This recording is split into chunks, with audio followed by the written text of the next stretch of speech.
Fala galera, professora Hanna falando aqui do canal Age Estudo, tudo bem? Bom gente, hoje a nossa aula é sobre modos verbais. Se você está assistindo a esse vídeo é porque você procurou por esse tema aí no YouTube ou assistiu ao nosso short. Bom, o que a gente precisa saber sobre modos verbais?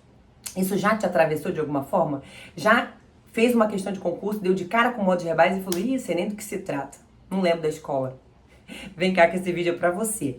Os modos verbais, galera, eles vão marcar a posição, a atitude do enunciador frente ao que ele diz. Se ele tem certeza sobre o que ele diz, se há alguma dúvida, se ele está dando alguma ordem. Então, a forma como esse enunciador, que é essa pessoa que produz comunicação, né, a pessoa que está falando, escrevendo, essa pessoa se posiciona diante do texto que ela produziu, isso é o modo verbal. Então, no português, a gente vai ter 3 modos. O modo indicativo, o modo subjuntivo e o modo imperativo. O que diz o modo indicativo? O modo indicativo, ele vai expressar certeza ou algo que é do campo da realidade, algo real. Então, independentemente do tempo, essa certeza vai ficar clara. Vamos pensar num verbo, como por exemplo o verbo cantar.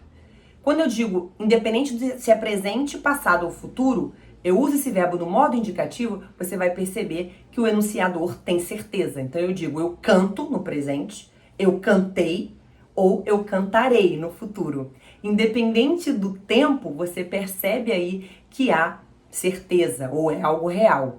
A gente vai ter 6 tempos no modo indicativo.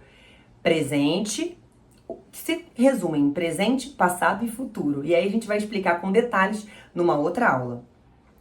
Ao contrário desse, o modo subjuntivo é o modo que vai exprimir dúvida. Toda vez que você estiver diante do modo subjuntivo, não somente dúvida, mas incerteza, hipótese ou até, dependendo do contexto, algum evento irreal, né, do campo da irrealidade. A gente tem que lembrar que no português, né, que é uma língua, a gente sempre precisa estar atento ao contexto de uso.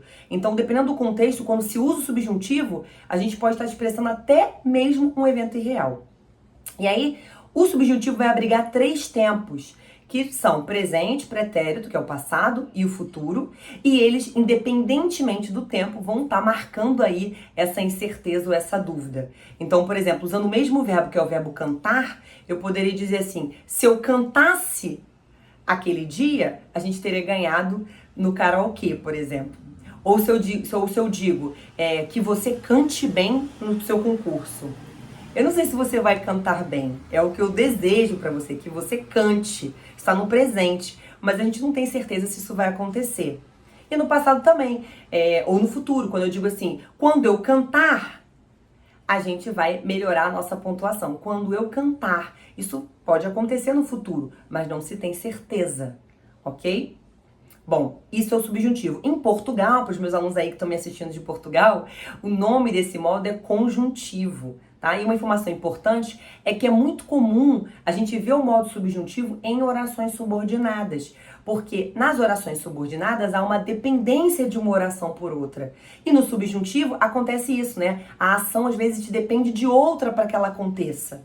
Um exemplo simples disso, por exemplo, se eu ganhasse na loteria, viajaríamos para as Maldivas. Então, se eu ganhasse, observe, isso é um passado fictício, né? Se isso acontecesse, é uma hipótese que pode ou não se realizar. Ok?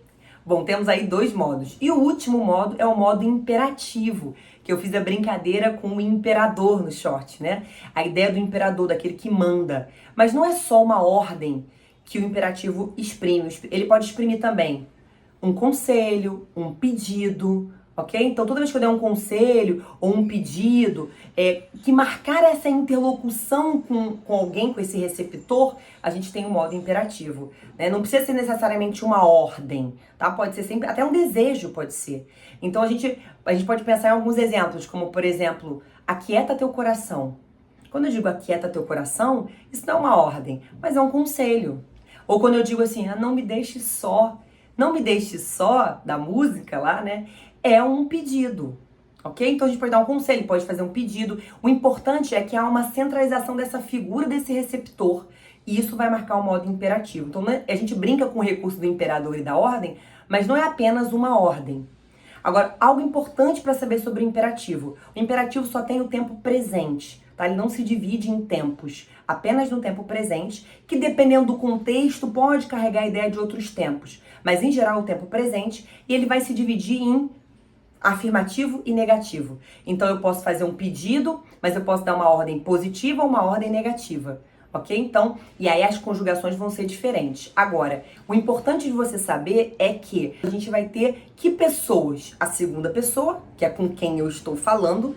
Então, a gente sempre vai ter a presença do tu aí, porque é essa segunda pessoa, ou do vós.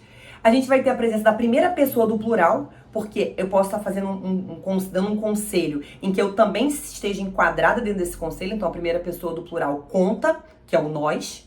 E eu também vou abrigar, né, a terceira pessoa do discurso. Por que, Hannah, se é ele e ela? Porque eu posso estar me referindo ao você, né, aos pronomes de tratamento. Você, vossa santidade, vossa majestade. E aí, o você e todos esses pronomes de tratamento, eles têm a conjugação de terceira pessoa, que é essa conjugação do ele e do ela. Então, a gente vai abrigar essas pessoas, tá bom? Mas o mais importante é você saber o que ele representa, que é ordem, pedido, conselho, desejo. Tudo bem? Então, são esses os nossos modos. Indicativo, lembre-se do dedo indicador, né, que vai indicar aí uma certeza. Subjuntivo ou conjuntivo, que é da dúvida. E o imperativo, que é da ordem, do pedido, do conselho. Então, esses são o que você tem que saber sobre esse assunto, tá bom? Bom, espero que você tenha ajudado. Se você gostou desse vídeo, curte aqui, assina o sininho para ter mais novidades e compartilha com aquele amigo seu que também tá precisando dessa aula, tá bom? Um beijo, até a próxima!